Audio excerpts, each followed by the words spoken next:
नहमदुहु व नुसल्ली अला रसूलिल करीम अम्मा बाद अऊज़ु बिल्लाहि मिनश शैतानिर रजीम बिस्मिल्लाहिर रहमानिर रहीम उतलु मा ऊहिया इलैका मिनल किताबि व अकिमिस सलात इन्नस सलात तन्हा अनिल फ़हशाइ वल मुनकर व लज़िक्रुल्लाहि अकबर सदक़ल्लाहुल अज़ीम क़ाल नबिय्यु सल्लल्लाहु अलैहि वसल्लम मसलल्लज़ी यज़कुरु रब्बहु वल्लज़ी ला यज़कुरुहु कमसलिल हय्यि वल मय्यित औ कमा क़ाल अलैहिस्सलातु वस्सलाम।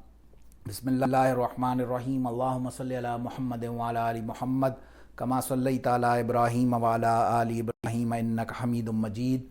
अल्लाहुम्मा बारिक अला मुहम्मद व अला आलि मुहम्मद कमा बारकता अला इब्राहीम व अला आलि इब्राहीम इन्नका हमीदुम मजीद। अल्लाह सुब्हानहु व तआला ने कुरान पाक में इरशाद फरमाया, उतलु मा ऊहिया इलैका मिनल किताबि व अकिमिस सलात इन्नस सलात तन्हा अनिल फ़हशाइ वल मुनकर व लज़िक्रुल्लाहि अकबर। अल्लाह ने हमें ऑर्डर फरमाया किसी चीज़ का इस आयत में, उतलु मा ऊहिया इलैका मिनल किताब।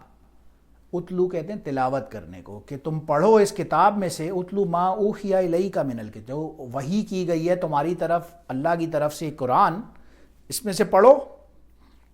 व अकीमिस सलात, दूसरा काम नमाज पढ़ो। नमाज क्या करेगी? इन्नस सलात तन्हा अनिल फ़हशाइ वल मुनकर, वो इन बुराइयों को तुम्हारे से दूर करेगी। वाला ज़िक्रुल्लाहि अकबर। अब इसका एंड रिज़ल्ट क्या निकलेगा? अल्लाह का ज़िक्र बुलंद होगा।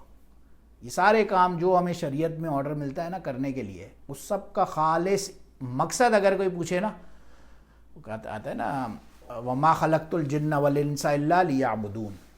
जिन्नों और इंसानों को अल्लाह फरमाता है मैंने सिर्फ पैदा ही इसलिए किया कि ये मेरी इबादत करें, ये इनका कोर मकसद था। तो इस्लाम ने भी हमें जो शरीयत अता फरमाई अल्लाह ने मोहम्मद रसूलुल्लाह सल्लल्लाहु अलैहि वसल्लम के ज़रिए, तो इसमें हमें हर चीज़ को बैलेंस करना सिखाया।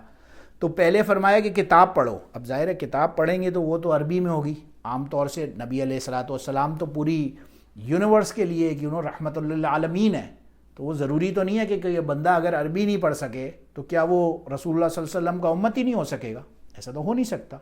तो इसीलिए फरमाया कि ठीक है, किताब में से भी बहुत से लोग होंगे जो समझेंगे, मगर बहुत से लोग उसके अलावा आगे भी जाएंगे। लेकिन नमाज तो हर बंदे के कायम करना हर बंदे के ऊपर लाजिमी होगा, क्योंकि नमाज से वो आपकी जो बुराई, फ़हशा, मुनकर, जो बुराइयां होंगी उनको वो दूर हटाएगा नमाज।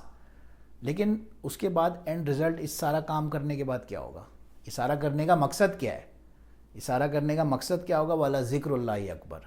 फिर अल्लाह का ज़िक्र बुलंद होगा। असल जो कोर मकसद होगा सारा कुछ करने का, वो अल्लाह का ज़िक्र बुलंद करना होगा। इसीलिए आता है ना, आकिमिस सलात अल ज़िक्री, नमाज कायम करो ज़िक्र के लिए। यानी नमाज इन इट सेल्फ फरमाया कि ये ज़िक्र का ही एक हिस्सा है।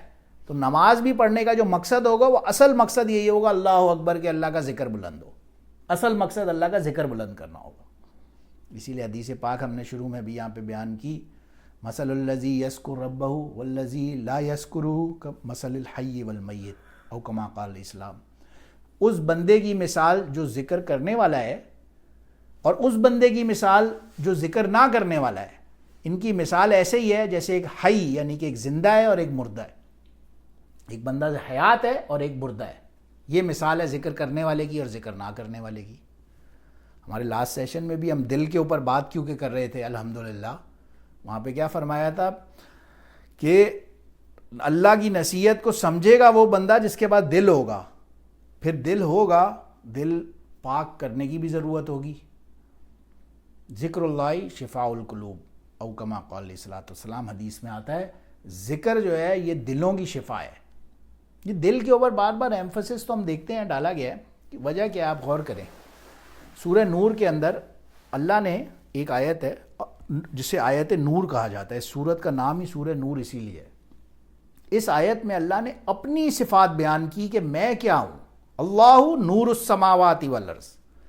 अल्लाह ने, यानी कि सबसे बड़ी जो एग्जिस्टेंस है अल्लाह सुब्हानहु व तआला की, वो खुद अल्लाह फरमाता है एक नूर है। और उसकी मिसाल आगे क्या फरमाया, जैसे एक लैंप होता है, एक दीवार होती है। जैसे आप कभी गाँव में कहीं जाए ना, विलेजेस में, तो वहाँ नॉर्मली क्या होता है, छोटी सी एक झोंपड़ी टाइप जो घर बने हुए होते हैं, अगर नोट करें तो उस दीवार के अंदर एक खांचा सा बना हुआ होता है।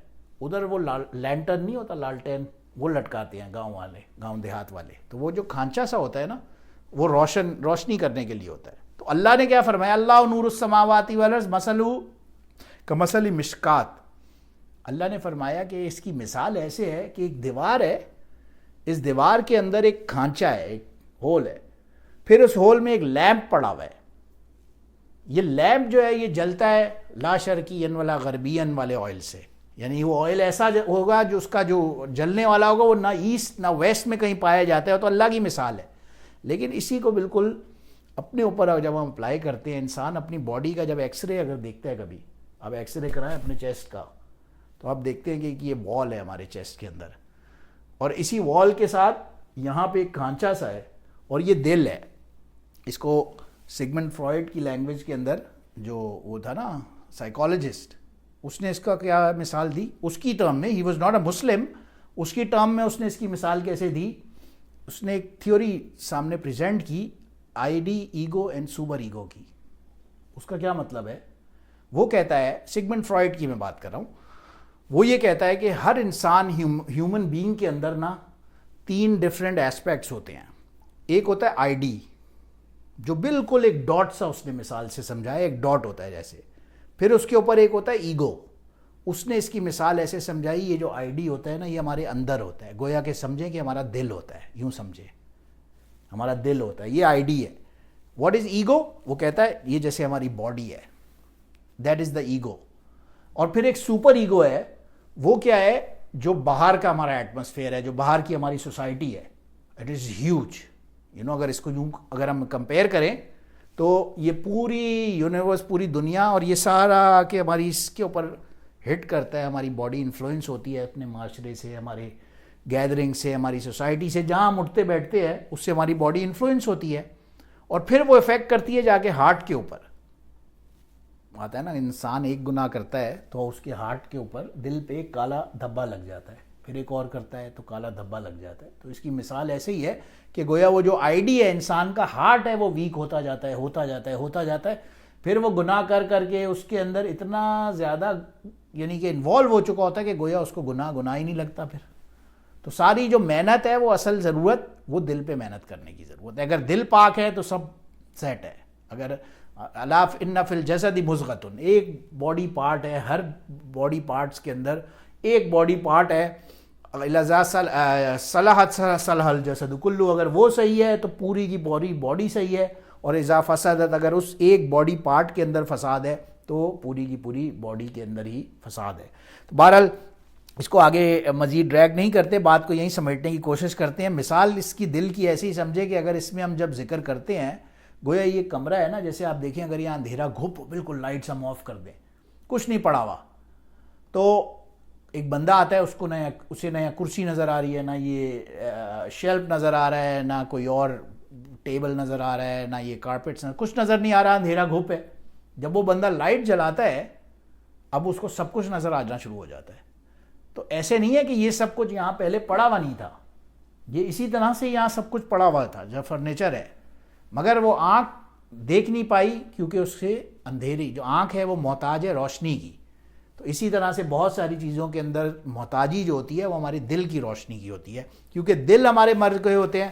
تو اس وجہ سے ہمیں آگے کی سمجھ نہیں آتی. اللہ سے دعا ہے اللہ پاک ہمیں اس بات کو سمجھنے کی توفیق عطا فرمائے. آج اسے یہیں ریپ اپ کرتے ہیں. وآخر دعوانا الحمدللہ رب العالمین. سبحان ربک رب العزت عما یصفون وسلام علی المرسلین والحمدللہ رب العالمین.